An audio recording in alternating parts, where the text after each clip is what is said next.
nono Mixwell Madan, Timia ani Labalolima. Akani Aklima.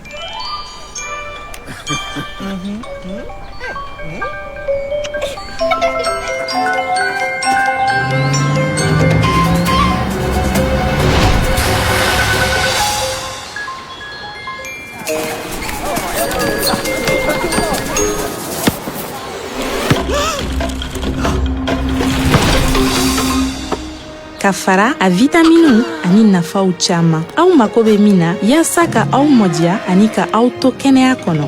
Mixwell ka aw ka cɛfarinya labɔ.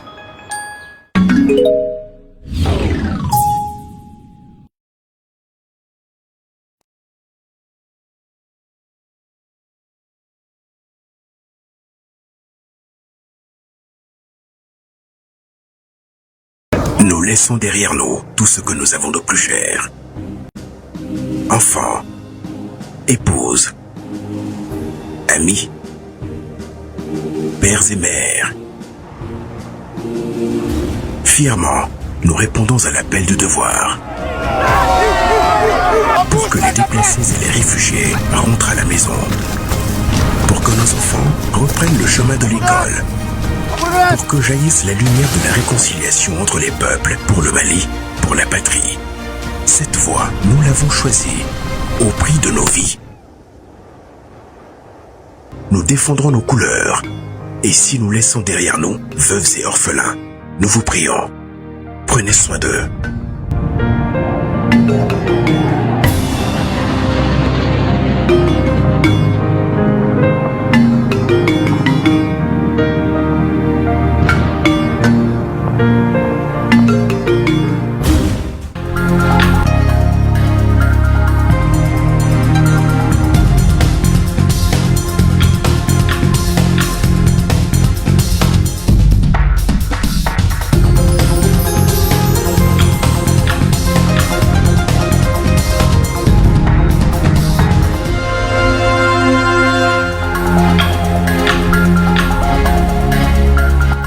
À la une de ce journal, les rideaux sont tombés sur l'édition 2023 des vacances citoyennes à Mopti. Un événement présidé par le Premier ministre sur place, Dr Shogel Kokalamaïga, a lancé un vibrant appel à la mobilisation pour l'unité nationale, la paix, la cohésion sociale et le vivre ensemble. Hier, le gouvernement a signé un pacte de stabilité sociale et de croissance avec les syndicats et le patronat. Au lendemain de ce acte historique, responsables des organisations de la société civile et citoyens lambda réagissent, tous saluent le sens élevé de patriotisme des partenaires sociaux de l'État et appellent au respect des engagements. La viande de chèvre, sujet du grand format de la rédaction nutritive, riche en protéines. Cette viande contient du fer et moins de cholestérol. Elle est aussi très utile pour les diabétiques, c'est du moins l'avis des spécialistes à suivre dans ce 20h. Nous irons également à Mopti pour embarquer à bord de la pinasse et du bateau. En cette période de crue du fleuve, ce sont deux moyens de transport incontournables dans la mobilité des personnes et des biens dans la région. Vous le verrez, les acteurs du secteur se frottent bien les mains là-bas. Voilà pour le titre. Bonsoir à tous. Rideau sur l'édition 2023 des vacances citoyennes à Mopti. Une cérémonie de clôture présidée par le chef du gouvernement. Ce rendez-vous de brassage était l'occasion pour les jeunes venus de l'ensemble du pays d'œuvrer à la promotion de la citoyenneté et le Premier ministre de saisir cette opportunité pour réitérer l'appel des autorités de la transition à la mobilisation pour l'unité nationale, la paix, la cohésion sociale et le vivre ensemble. Le point avec Boubacar Sankaré, Omar Maïga et Souleymane Tepsouké. La souris Bamba pleine à craquer que se sont éteints ce samedi les lampions sur les vacances citoyennes édition 2023. Pendant 15 jours, plus de 300 jeunes venus de toutes les régions du Mali et du district de Bamako ont mené plusieurs activités d'intérêt public et socio-éducatives et sportives. Il s'agit ici de vous montrer que la jeunesse, elle est prête, elle est engagée et elle va remplir son devoir. Ce sera une jeunesse qui va travailler ensemble, malgré les différences, mais les différences font la beauté de notre pays. Nous avons un pays avec plusieurs diversités. Et c'est cet ensemble de diversité qui fait le Mali. Et aujourd'hui, vous avez le Mali de la jeunesse qui est là. C'est la jeunesse qui vient de toutes les régions.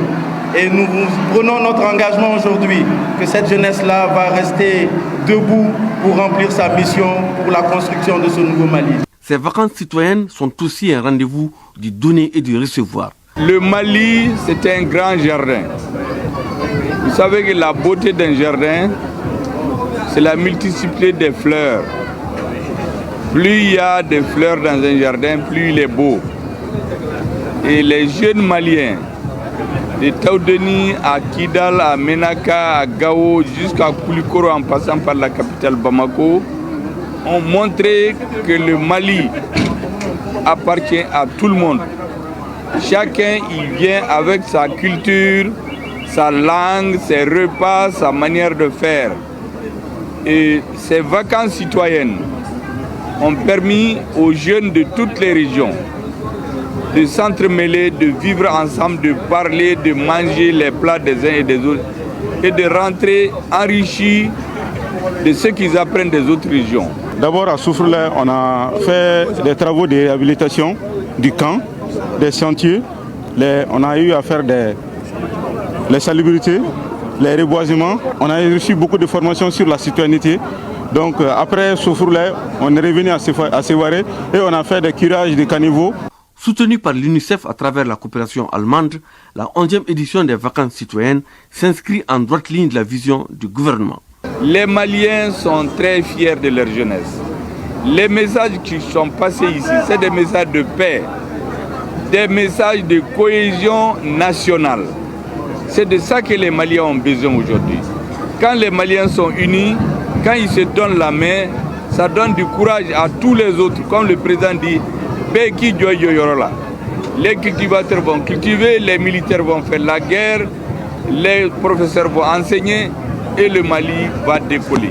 En effet, dans le cadre de coopération avec le gouvernement du Mali, l'UNICEF a été présente pour accompagner le ministère de la Jeunesse dans l'élaboration de la politique nationale de la jeunesse.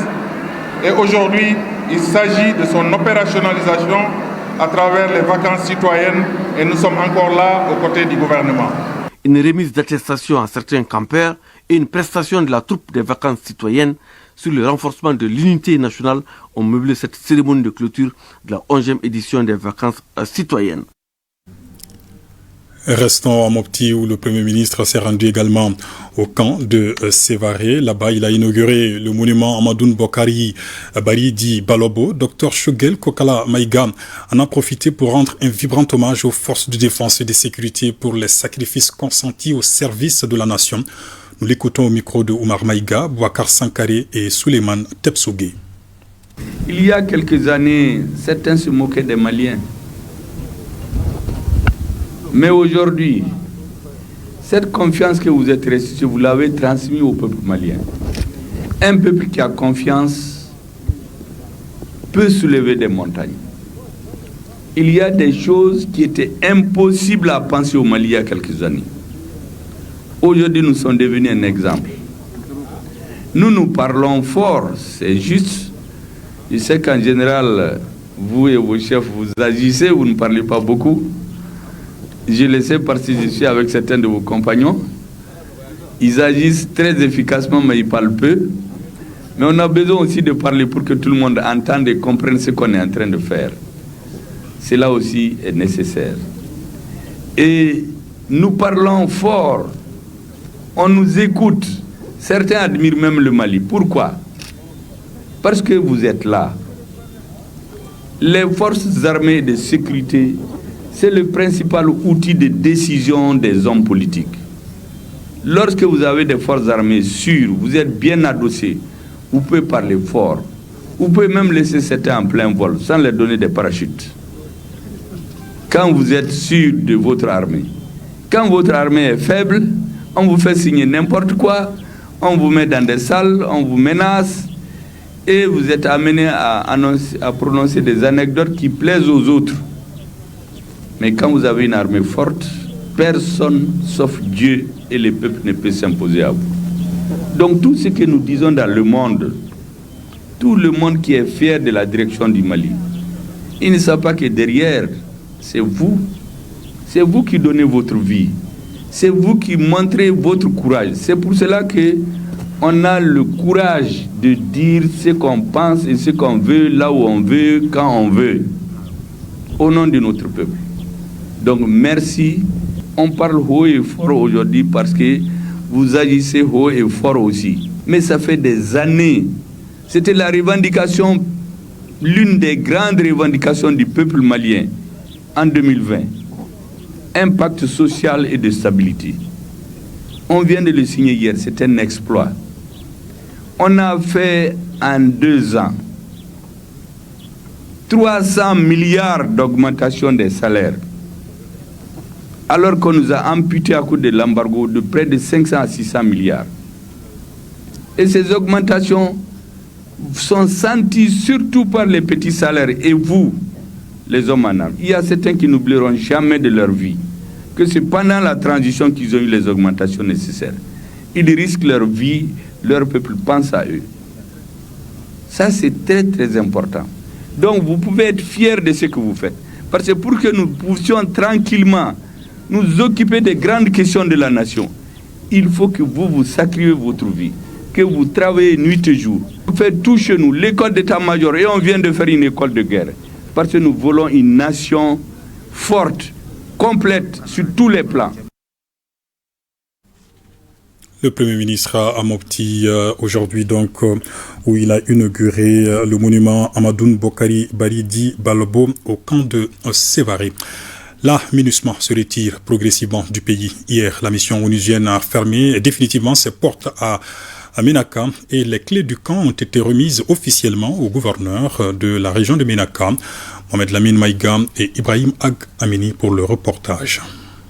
Le site et tout le matériel sont remis aux autorités régionales. C'est la chef de base du bureau qui a paraphé les documents de restitution. La MINUSMA vient de procéder à la rétrocession de son camp à l'État malien. Je peux vous dire solennellement que cette rétrocession s'est déroulée conformément selon la planification retenue par les autorités maliennes et les grands responsables de la MINUSMA à Bamako. Ça s'est très bien passé. Le camp de la MINUSMA est ainsi remis aux autorités régionales et aux responsables des femmes présents à la cérémonie. 10 ans après, la MINUSMA ferme définitivement ses portes dans la région de Ménaka ce 25 août 2023. La chef du bureau a salué la résilience et la franche collaboration des populations de Ménaka. Madame Fabiola dira que son pays, le Rwanda, a connu des moments difficiles et que le Mali se relèvera de ces difficultés. Il a ensuite loué la tolérance et la patience des Ménakois. Les responsables de la région ont également salué le courage de Fabiola qui n'a fait que quelques mois à Ménaka. Inauguration du siège de la toute nouvelle cour administrative d'appel. C'est une juridiction qui vient combler un vide avec l'opérationnalisation de ce second niveau du jugement. L'événement a mobilisé autour du ministre de la Justice et des Droits de l'Homme plusieurs représentants de l'institution judiciaire. Pemba Sibi et Djelima Kandjabate. 12 ans après sa création, la Cour administrative d'appel a désormais un siège. Le ministre de la Justice et des Droits de l'Homme, garde des Sceaux, a procédé à la coupure du ruban de l'édifice bâti sur 3500 mètres carrés. Le siège de la Cour administrative d'appel est composé de 58 bureaux et 6 salles d'audience. L'opérationnalisation de cette Cour consolidera à coup sûr le respect du double degré de juridiction et va désengorger la section administrative de la Cour suprême qui jusque-là continue à jouer le rôle de juge d'appel et de cassation. La soumission de l'État au droit, puisque c'est de cela qu'il s'agit, est et demeure la principale mission qui est assignée à la juridiction administrative, qui, de par ses décisions, doit être le contre-pouvoir pour protéger le citoyen contre l'arbitraire de l'administration. C'est pourquoi nous n'allons pas hésiter à nous acquitter de notre devoir d'ingratitude vis-à-vis de l'autorité de nomination chaque fois que ses propres décisions soumises à notre censure se trouvent en non conforme au droit. L'opérationnalisation de cette cour participe au renforcement de la protection des droits des usagers face aux abus de l'administration, une protection qui est une volonté politique prise en compte dans la nouvelle constitution.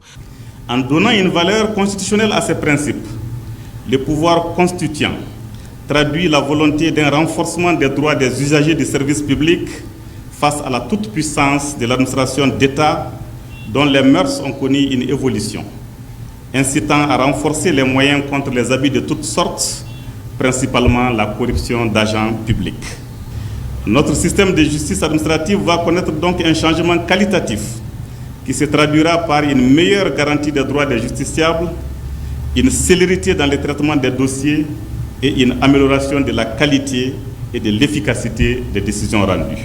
Le second acte de cette inauguration a été la présentation des membres de la nouvelle cour administrative d'appel. Elle est présidée par Djougal Cissé, assistée de 9 conseillers et 2 rapporteurs. Le chef du département de la justice a saisi cette occasion pour informer ces derniers que très prochainement, les ressources humaines de la cour seront renforcées. Le Premier ministre en parlait tout à l'heure à Mopti. Après un long processus de dialogue, les autorités de la transition trouvent un terrain d'entente avec les centrales syndicales et le patronat. Hier, le président de la transition a présidé la cérémonie de signature d'un pacte de stabilité sociale et de croissance. Au lendemain de cet acte historique, des responsables des organisations de la société civile réagissent. À Bamako, Kaï et Koulikoro, à Bamako, Kaï et Tombouctou, tous saluent le sens élevé de patriotisme des partenaires sociaux de l'État. Des propos recueillis par Boubacar Bablé et Touré avec le concours de nos stations régionales. La signature de ce pacte social et de croissance entre le gouvernement et les partenaires sociaux, je veux dire syndicats, patronat, est une avancée extrêmement importante et un grand ouf de soulagement pour le gouvernement, pour les partenaires sociaux, pour les populations et surtout pour les usagers des services. Cette signature intervient dans un contexte que nous connaissons marqué par beaucoup de grèves dans plusieurs secteurs, particulièrement dans le secteur de l'éducation, la santé, les assurances, les banques, les transports, etc. Et avec des conséquences énormes sur le plan politique, sur le plan économique, sur le plan social, avec une crise de confiance aiguë entre les gouvernants et les gouvernés. Le pays ne peut pas continuer sur ce trait. Aujourd'hui, nous pouvons sincèrement rendre grâce à Dieu. C'est une volonté commune et qui avait été vraiment manifestée depuis très longtemps et qui vient d'être vraiment réalisée. Et la bonheur de tout le monde. Parce que vous savez très bien que on a tellement d'associations de syndicats au Mali que le pacte serait le bienvenu pour vraiment stabiliser et pour pouvoir vraiment donner notre élan vraiment au mouvement syndical et aussi aux travailleurs pour qu'ils puissent aller et parler d'une même voix. Parce que c'est ça le problème. Si vous voyez qu'il y avait des grèves intempestives, des dépôts de grève, parce que les gens étaient disparates, on ne se retrouvait plus. Mais maintenant, moi, je pense qu'avec ce pacte-là, ils vont se retrouver. Quand on parle de pacte social et quand on parle également de syndicalisme constructif et appuyé, il y a 3 obligations. La signature est une chose, ça c'est le cadre normatif, mais il faut mettre ça en œuvre.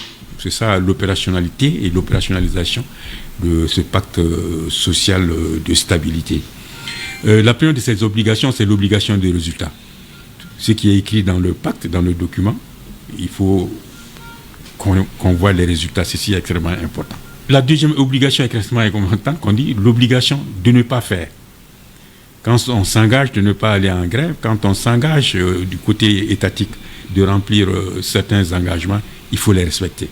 La troisième obligation, quelles que soient les difficultés qui peuvent se poser dans la mise en œuvre, il y a l'obligation de négocier. Quand on va vers un pacte, c'est qu'il y a, c'est-à-dire une entente. Quand il y a forcément une entente entre les parties, donc chaque partie, ça se fait sur la base de la confiance, quoi. Donc il doit y avoir une confiance mutuelle, c'est-à-dire entre les parties. Et cette confiance ne peut se créer que quand les attentes sont de part et d'autre satisfaites, quoi. Pratiquement, c'est là où le document dont vous faites allusion parle là aussi, les attentes. les attentes du gouvernement, les attentes du patronat et les attentes des travailleurs. C'est une bonne chose, dans la mesure où ça va, n'est-ce pas, stabiliser, n'est-ce pas, les mouvements entre les syndicats et le gouvernement et le patronat par rapport aux multiples grèves, par rapport aux crises. Donc c'est une très bonne chose de se mettre ensemble, de créer ce cadre d'échange, n'est-ce pas, un cadre qui va favoriser non seulement les syndicats, pour limiter, n'est-ce pas, les différentes grèves que nous n'avons jamais connues ici ces derniers temps, où c'est des grèves qui vont jusqu'à 6 mois, c'est des grèves sauvages. Donc c'est une bonne chose si ça se réalisait dans la mesure du possible et que chacun, n'est-ce pas, respecte le pacte qui va lier le gouvernement, le patronat et les syndicats. Ce pacte de stabilité sociale et de croissance met donc en avant le dialogue et la concertation face aux revendications syndicales. C'est un accord bien accueilli également par les populations maliennes, au-delà donc des organisations de la société civile, des citoyens qui espèrent que chaque partie respectera ses engagements pour le bien-être des Maliens. Ils sont au micro de Bemba Sibi. Je pense que c'est une très bonne chose parce que je pense que ça va éviter des grèves intempestives et qui n'arrangent personne en réalité. Parce qu'en réalité, chaque grève observée par les médecins ou bien par les personnels de santé, je peux dire que c'est synonyme de perte de vie humaine. Voilà. Donc si le gouvernement arrive vraiment à mettre en place ce pacte, vraiment pour éviter les grèves intempestives, je peux dire que c'est salutaire, quoi. Si le pacte permet de surseoir au mouvement de grève, c'est une excellente décision.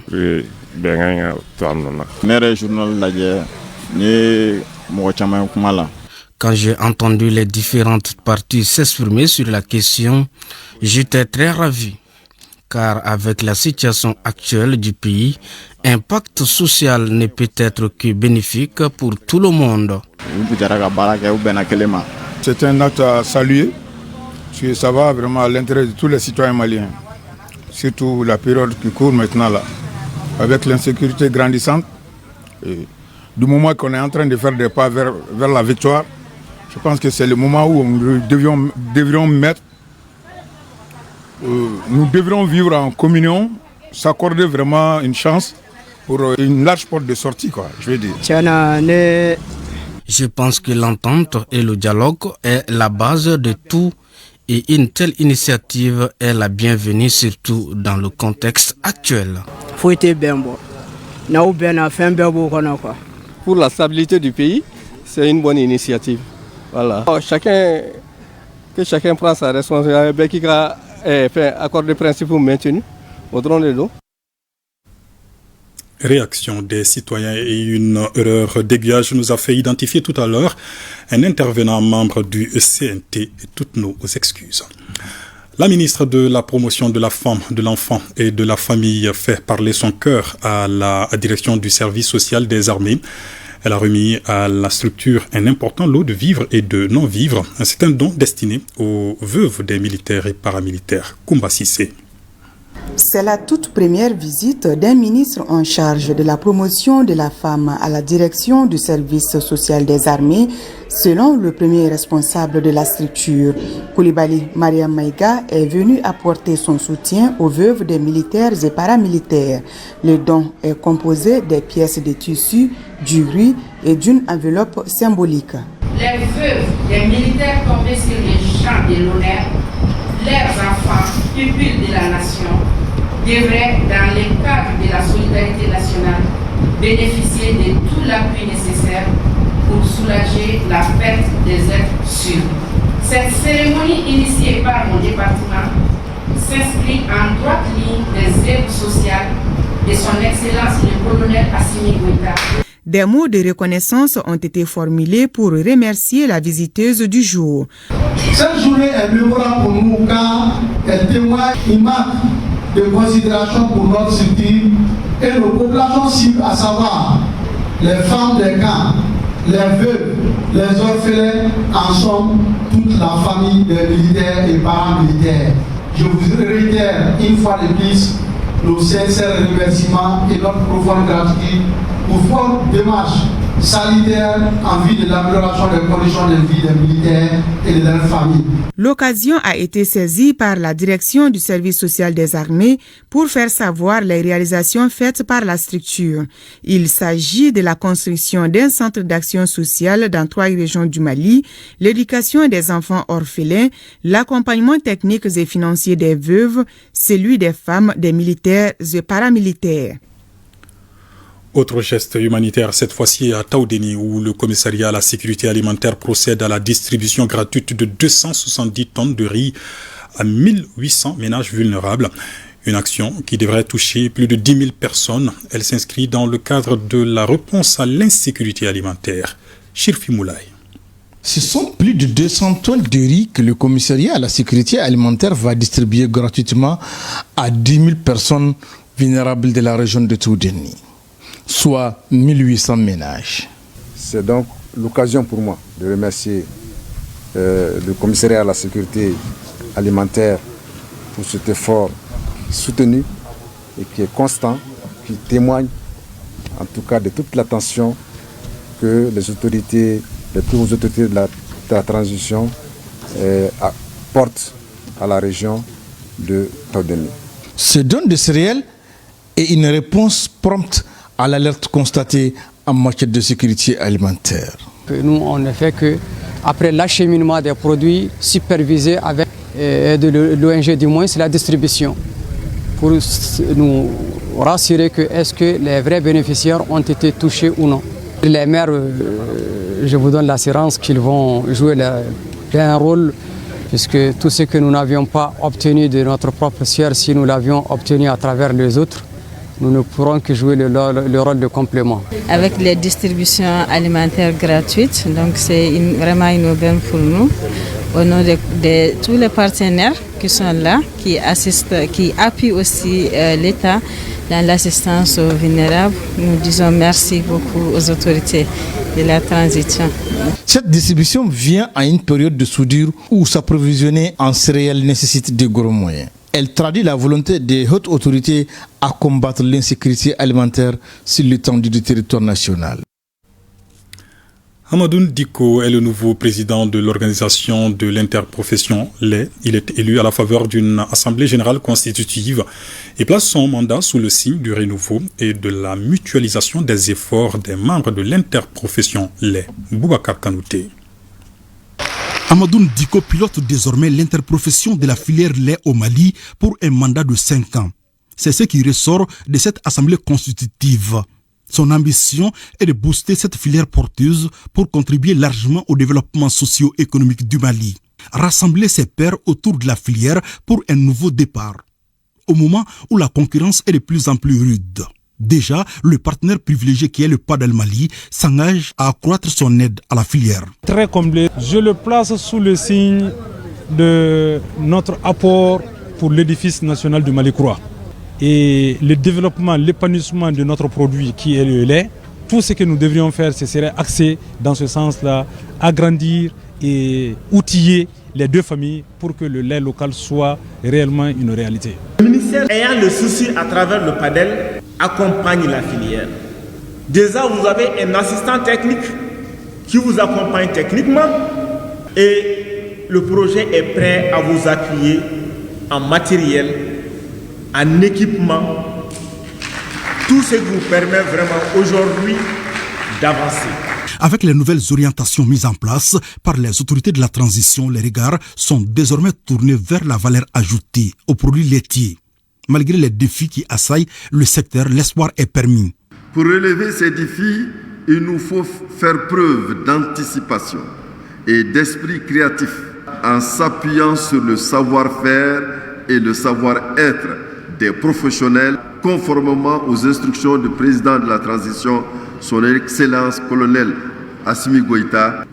L'objectif visé est de créer des conditions d'une meilleure organisation de la production, de la conservation, de la transformation, de la commercialisation, en responsabilisant au mieux les principaux acteurs de la filière. Cette assemblée constitutive de la filière lait au Mali a vu la participation des délégués venus de toutes les régions du Mali, comme pour dire qu'ils veulent jouer leur partition dans le processus de développement local.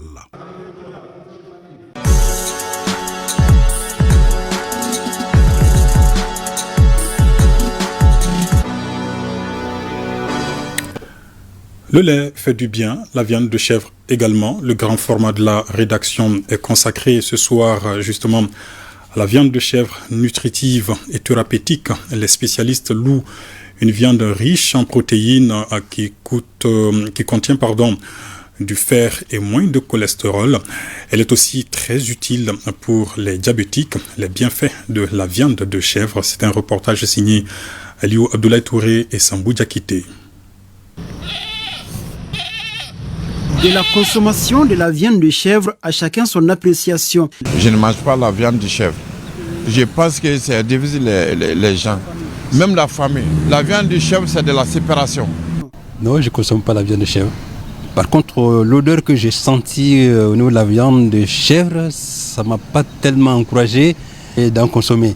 Moussa Dolo est vétérinaire de formation et de profession. La consommation de la viande de chèvre est une question de préférence chez lui. En raison de ses valeurs nutritives, elle ravit la vedette dans son assiette lors des occasions spéciales. La préférence en majeure partie, c'est dû à la valeur nutritive de la viande de chèvre par rapport aux autres viandes rouges.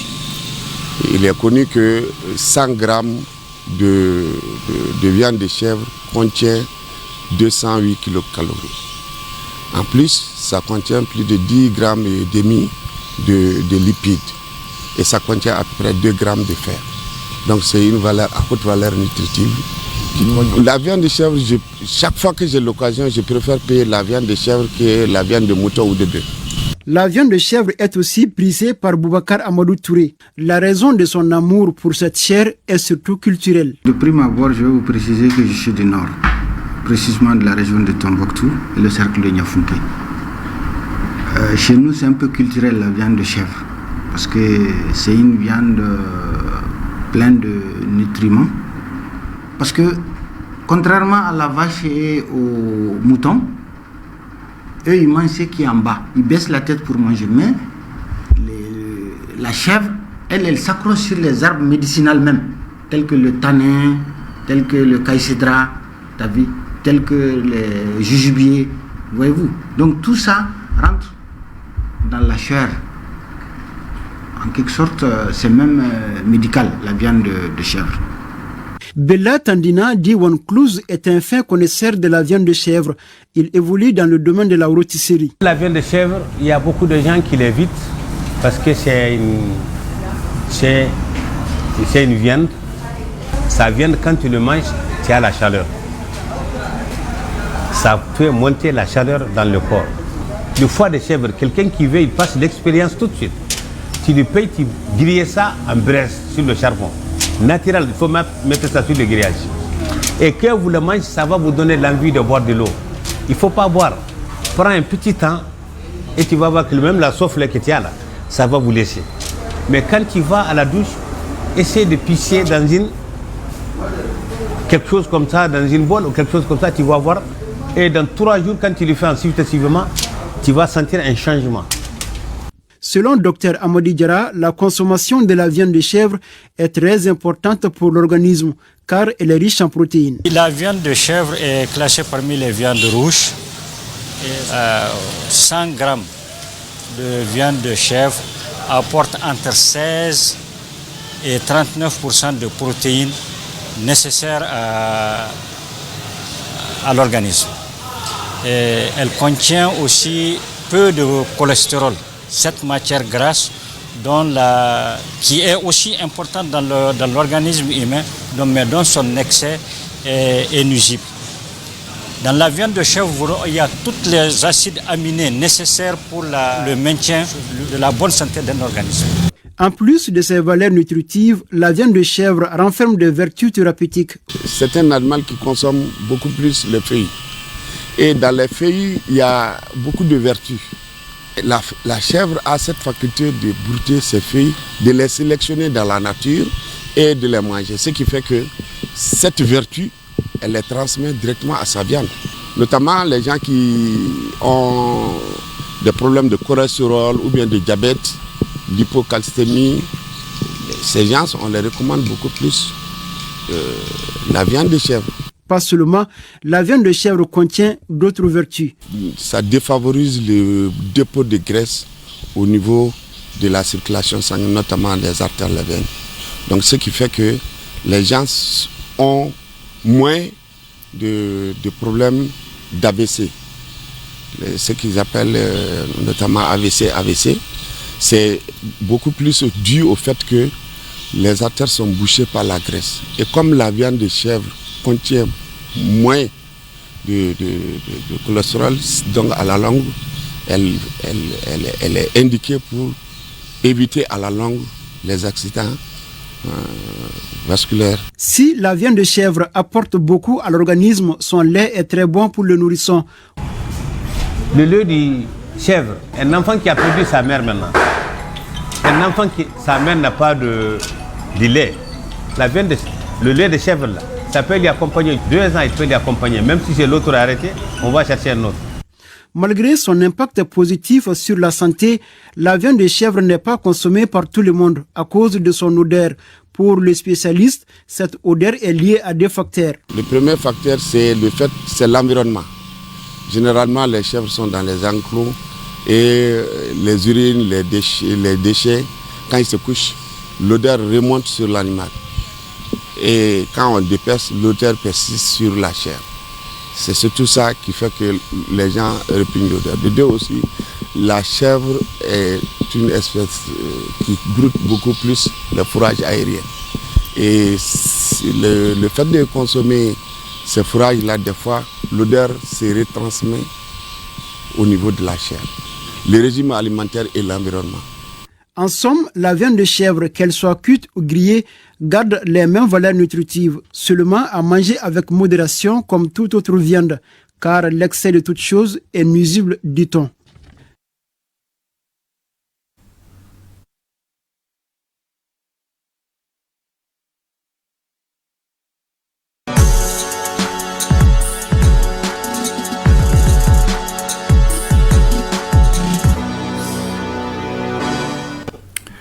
Et partons à Mopti à présent pour embarquer à bord de la pinasse et du bateau. En cette période de crue du fleuve, ce sont 2 moyens de transport incontournables pour la mobilité des personnes et des biens dans la région. Vous allez voir, les acteurs du secteur se frottent bien les mains. Boubacar Sankari. Avec la crue du fleuve Niger, le transport fluvial a repris avec les grandes pinasses et les bateaux, notamment sur l'axe Mopti-Gao et Mopti-Tombouctou. Et les acteurs du secteur se frottent bien les mains en cette période. Par les petits bateaux, nous pouvons faire au minimum 100 passagers par semaine. Par les grands bateaux, malheureusement pour le moment, l'affluence elle est faible. La cote d'eau de ce matin est de 4,62 m. Elle est légèrement inférieure à celle de l'année passée à la même période. Chaque jour, entre 30 et 40 pinasses, toutes catégories confondues, quittent Mopti pour Diré. Et toutes les pinasses, grandes comme petites, naviguent de nos jours. Pour les passagers, voyager par pinasse est confortable et économique. Nous profitons bien du trafic fluvial car il nous permet de voyager à l'aise avec toute la famille et les bagages à moindre frais. Dans la cabine, Kassim tient la direction. Il vient d'accoster à Mopti en provenance de Gao. Nous gagnons bien notre vie avec la crue du fleuve. Des fois, on peut transporter entre 20 et 30 passagers et gagner entre 75 et 100 000 francs.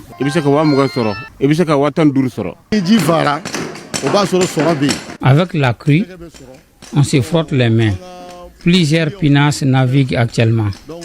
Nous en fabriquons et nous en réparons.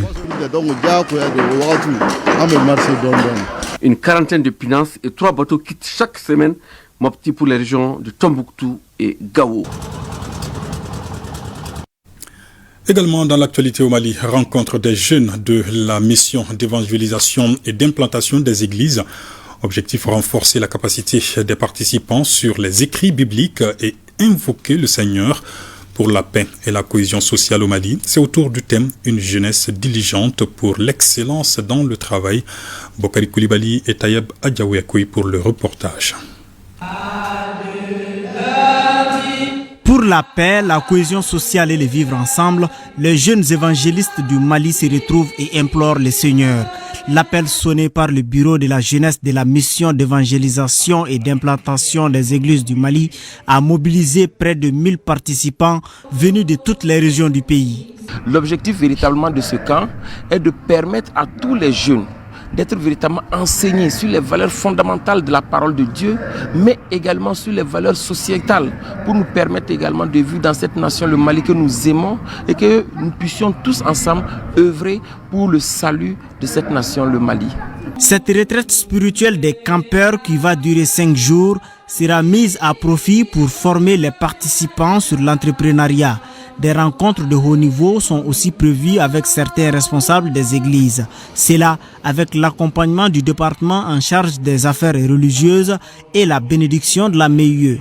C'est un message de félicitations, de remerciements, mais également d'encouragement à l'endroit de ces organisateurs-là pour qu'ils multiplient ces genres d'initiatives et que l'initiative soit ouverte à tous les jeunes de ce pays. Ce camp va permettre à ce que ces jeunes gens, s'en allant dans leur contrée, pourront apporter une vision claire de ce que cette nation a besoin et de ce que aussi, dans le bon vivre, qu'est-ce que Dieu recommande pour cela.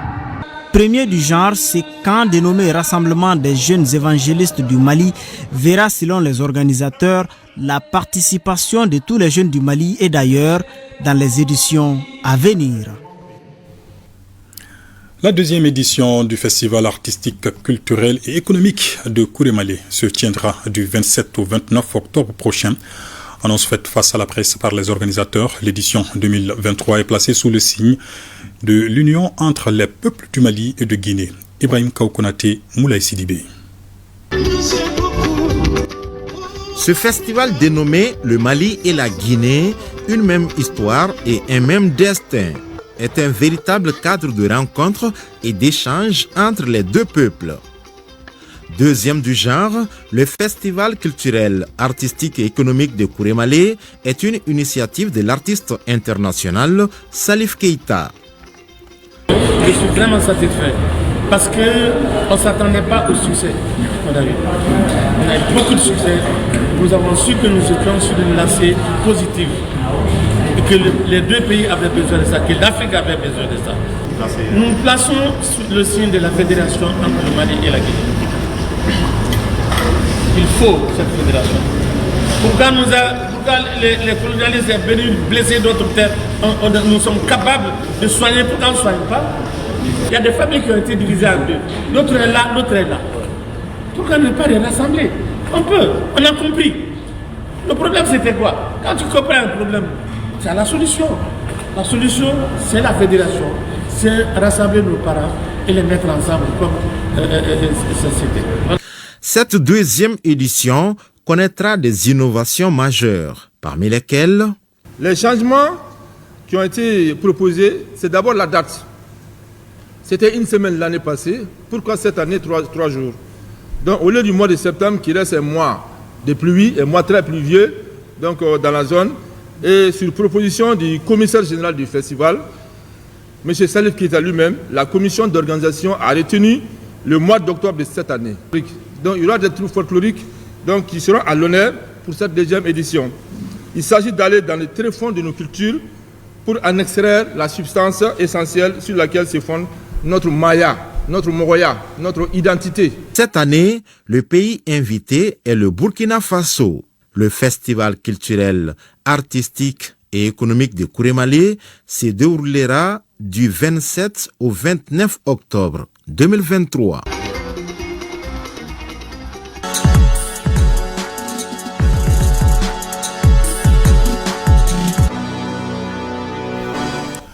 Les sports en plateau avec moi, Siragatou Sissé. Bonsoir. Bonsoir Ibrahim Traoré. Coupe de la Confédération, le stade malien de Bamako s'est qualifié pour le second tour. Cet après-midi, les Blancs ont corrigé les Libériens de Ouattanga FC 4 buts à 1. Oui, on appelle ça gagner avec la manière et à domicile. À la mi-temps déjà, Le Stade Malien de Bamako menait 3-0 grâce à Daouda Koulibaly 2 fois et Ibrahim Traoré. Le 4e but est l'œuvre de Mori Traoré. Les Blancs, vainqueurs à l'aller 3-1, confirment tout le bien que les supporters pensent d'eux. En se qualifiant donc au second tour de la Coupe de la Confédération, le Stade Malien de Bamako aura comme adversaire les Burundais d'Aigle Noir. Match aller ici à Bamako en septembre. Demain dimanche à 14h temps universel, l'AS Royal jouera sa qualification au second tour de la au second tour de la Ligue des champions d'Afrique à Garoua face à Coton Sport du Cameroun. À l'aller, les deux équipes s'étaient séparées 0-0. Le technicien Noum Diané et ses poulains se disent confiants pour revenir au Bercail avec le ticket de la qualification dans leur valise. Alors, super coupe, colonel Assimi Goïta, la 3e journée des matchs a démarré ce samedi à Koulikoro, au stade Mamadou Diarra Arch. Tout à fait. Gao a pris le maire 2-1 sur la présidence. En ouverture, ce matin dans le groupe A, l'équipe de Mopti a battu celle de Tombouctou 2-0 et entretenu des chances de qualification dans l'optique des demi-finales. Le résumé du match, Mopti-Tombouctou avec notre envoyé spécial à Koulikoro, Abdul Karim Kaba. Mopti en vert et Tombouctou est la première affiche de la 3e journée de la Supercoupe colonel Assimi Goïta à Koulikoro. C'est donc un duel entre mal classés du groupe A. Les deux formations ont chacun 1 point après 2 journées disputées. À l'entame, le match est pauvre en occasion de but. C'est à la 34e minute que le jeu s'anime. À la suite d'une bonne combinaison de l'équipe mopticienne, Fodé Bengali marque contre son camp. 6 minutes après, comme ironie du sort, le portier de Tombouctou rate sa sortie et permet à Adama Sanfo d'inscrire le 2e but du match. 2-0 pour la Venise malienne, résultat à la mi-temps. Après la pause, aucune des deux équipes n'arrive à scorer. L'équipe de Mopti saisit cette occasion en se relançant dans cette poule A de la Supercoupe colonel Assimi Goïta, édition 2023. Koulikoro, c'est notre étape, c'est notre match, mais je vous assure que la manière dont les enfants sont en train de jouer, et je pense que petit à petit, vraiment, et ça va venir. Et je pense que la coupe ira encore à Mopti, Inch'Allah. Nous, on a tout fait. À la mi-temps, on les a remonté le moral en leur disant que non, c'est rien. On a pris 2 buts, on peut remonter les 2 buts. Deuxième mi-temps, on s'est battu, on a fait des changements, on s'est battu, mais on n'a pas pu mettre le ballon au fond des filets. Pour la suite, en 4e journée, Tombouctou jouera contre Koulikoro et l'équipe de Mopti sera aux prises avec la présidence à Koulikoro pour la Supercoupe colonel Assimi Goïta. La suite et la fin de cette 3e journée dans le groupe A, c'est ce dimanche au stade Mamadou Diarra Arch avec les rencontres Sikasso Kidal à 8h et CNT Koulikoro à 16h. Abdul Karim Kaba qui a failli signer son papier. Alors, merci beaucoup Siragato Sissé, on se retrouve demain. Inch'Allah, avec plaisir. Merci beaucoup. Quelques parutions dans vos librairies. D'abord, Pathologie chirurgicale digestive. Un ouvrage collectif écrit par les professeurs Bakari Tientigi Dambélé, Alassane Traoré, Adegné Togo et Lassana Kanté. Cette œuvre scientifique traite les principales pathologies chirurgicales digestives en Afrique. Elle est éditée par Figuera Édition, éditée également par la maison Figuera, Nuit sans étoiles. C'est un recueil de poèmes de l'enseignant et écrivain Saïbou Koulibaly. L'ouvrage sans ponctuation parle de la souffrance des jeunes Africains sahéliens qui quittent leur pays pour aller à la recherche de meilleures conditions ailleurs. Dans la lumière de la vérité et message du Graal, l'œuvre de ABD Rushin, cet ouvrage qui vient de paraître chez Édition du Graal, est un livre traitant donc des sujets d'ordre spirituel. L'œuvre de 230 pages explique la connaissance des rapports entre tout ce qui existe. Des ouvrages à retrouver donc dans vos différentes librairies. Fin de ce journal. Nous saluons ce soir nos compatriotes établis en Côte d'Ivoire et au Japon. Très bon moment de télévision en notre compagnie. Bonsoir.